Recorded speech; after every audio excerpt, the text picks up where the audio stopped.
વાલા દોસ્તો, રસભરી સ્ટોરીઓની દુનિયામાં સ્વાગત છે। ચાલો આજે આપણે એક અનોખી સ્ટોરીની શરૂઆત કરી। મારું નામ રીના છે। મારી ઉંમર માત્ર 23 વર્ષની છે। મારા લગ્ન માત્ર 4 મહિના પહેલા જ થયા છે। મારા પતિ બીજા શહેરમાં નોકરી કરે છે।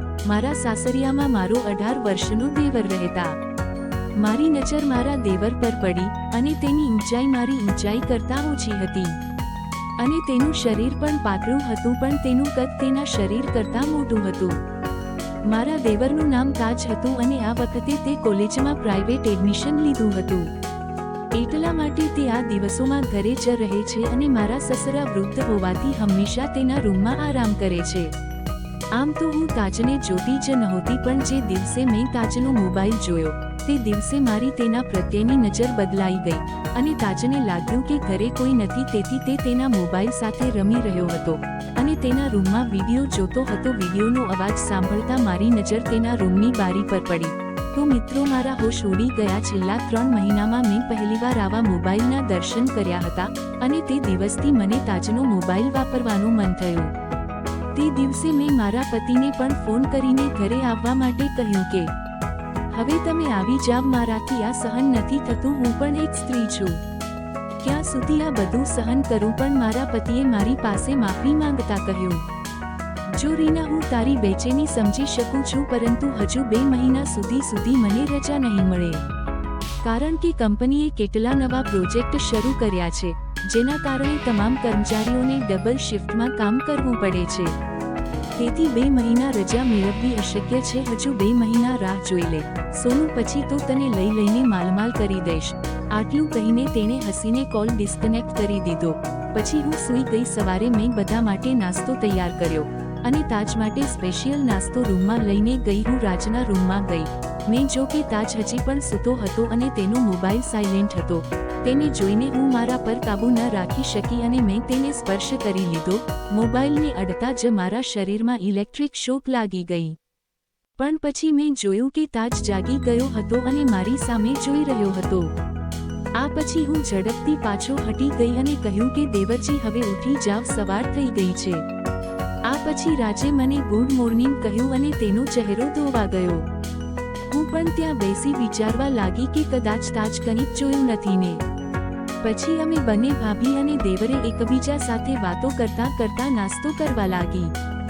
ત્યારે મેં પેટમાં દુખાવાનું બહાનું બનાવ્યું। આ જોઈ તાજ ગભરાઈને પૂછવા લાગ્યો, શું થયું ભાભી? મેં તાજને કહ્યું કે મને ખબર નથી કે આજ સવારથી મારા પેટમાં કેમ દુખાવો થઈ રહ્યો છે। ત્યારે તાજે કહ્યું, ભાભી ઊભા રહો, હું તમારા માટે પેટમાં દુખાવાની ગોળી લઈ આવું છું। પણ મેં જાણી જોઈને પેટમાં દુખાવાનું બહાનું બનાવ્યું હતું, જેથી હું તાજને બાહોમાં લઈ શકું।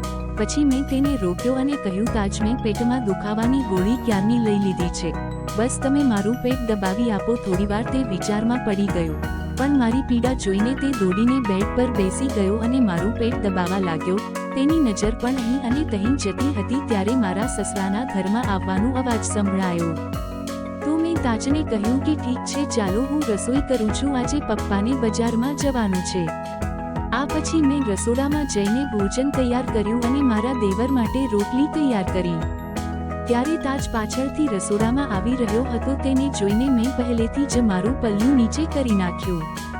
ત્યારે તાજની નજર મારા પર પડી ત્યારે તે મારી સામે જોતો જ રહ્યો, કારણ કે હું સંપૂર્ણપણે પરસેવામાં તરબોળ હતી। તાજને જોવાનું નાટક કરીને મેં નીચે ઝૂકીને મારો પલ્લું ઉપાડ્યો અને તાજને સ્વર્ગના દર્શન કરાવી દીધા। તાજે કહ્યું, ભાભી તમે કહો તો તમને હવા નાખી દઉં। ત્યારે મેં રાજનો પગ ખેંચતા કહ્યું કે તમારી ભાભી બહુ પરેશાન છે અને તમે હજી વાતો બનાવી રહ્યા છો। આ પછી તાજ મારી પાસે બેસી ગયો અને મને પંખાથી હવા નાખવા લાગ્યો। ત્યાં સુધીમાં મારા સસરા બજારમાં ચાલ્યા ગયા હતા। હું ઊભી રહીને રોટલી બનાવતી હતી। ફરી મેં જાણી જોઈને પલ્લું નીચે કરી અને તાજને કહ્યું, આજે પેન નથી લગાવી એટલે તે વારંવાર નીચે પડી રહ્યો છે, તમે તેને સંભાળો। તો તાજે કહ્યું, ના ભાભી, હું તે કરી શકતો નથી, તમે જાતે જ કરો। મેં કહ્યું, અરે મારા હાથ ખરાબ છે, તેથી હું તમને કહી રહી છું, નહીં તો હું જાતે જ કરી લેત ને। આ પછી તાજે પલ્લુને ઠીક કરવા લાગ્યો। પલ્લુને ઉપર કરતી વખતે રાજ ઉપર તરફ પણ જોયું નહોતું। તે ખૂબ જ સીધો છોકરો હતો, તેથી જ ક્યારેક મને લાગતું કે કદાચ હું તેની સાથે ખોટું કરી રહી છું। પણ મારી અંદર લાગણીઓ એટલી પ્રબળ હતી કે હું કંઈ જોઈ શકતી નહોતી. મારા સસરા બજારમાં ચાલ્યા ગયા એટલા માટે ઘરે મારા અને મારા દેવળ સિવાય કોઈ નહોતું. તેથી આજે મેં મન બનાવી લીધું કે આજે હું તાજના સાથે સંબંધ બાંધીશ.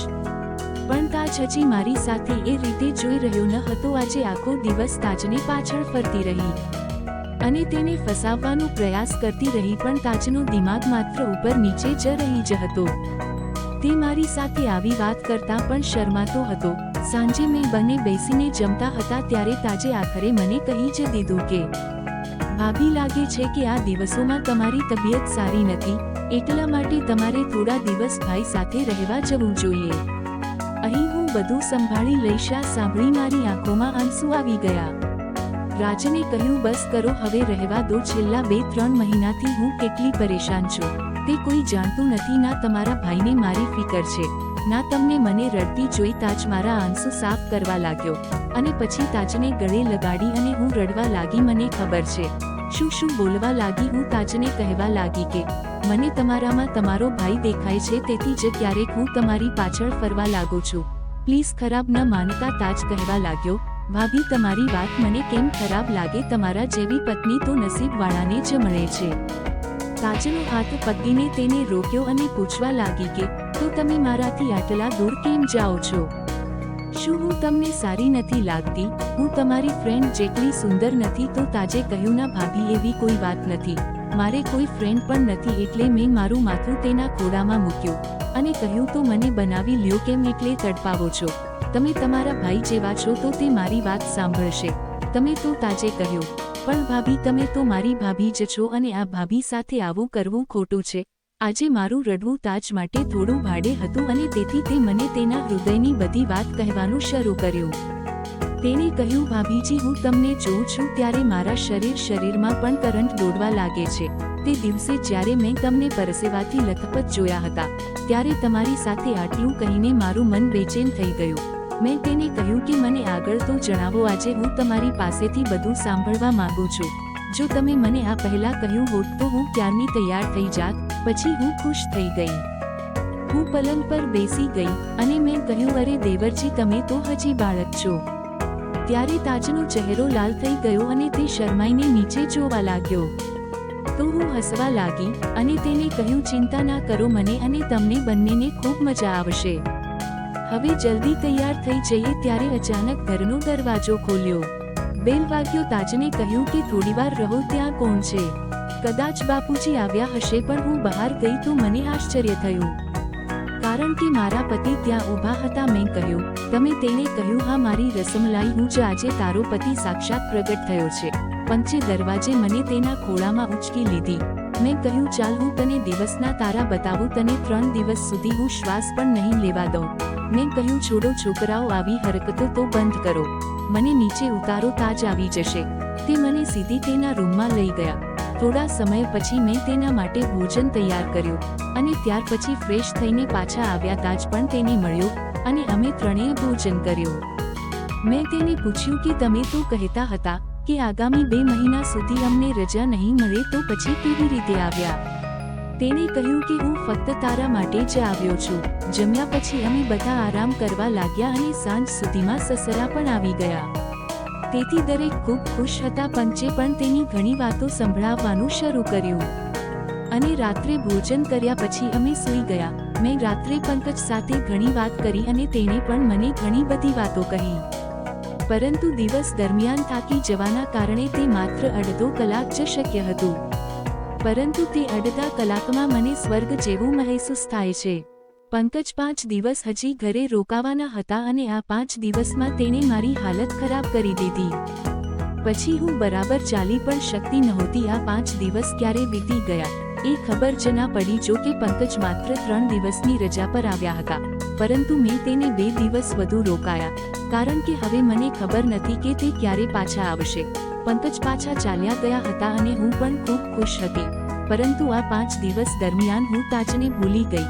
પરંતુ તાજ જ્યારે પાછો આવ્યો અને પછી જે થયું તે હું સપનામાં પણ વિચારી શકતી નથી. આવી જ સ્ટોરી સાંભળવા માટે ચેનલને સબસ્ક્રાઇબ કરજો મિત્રો. ધન્યવાદ.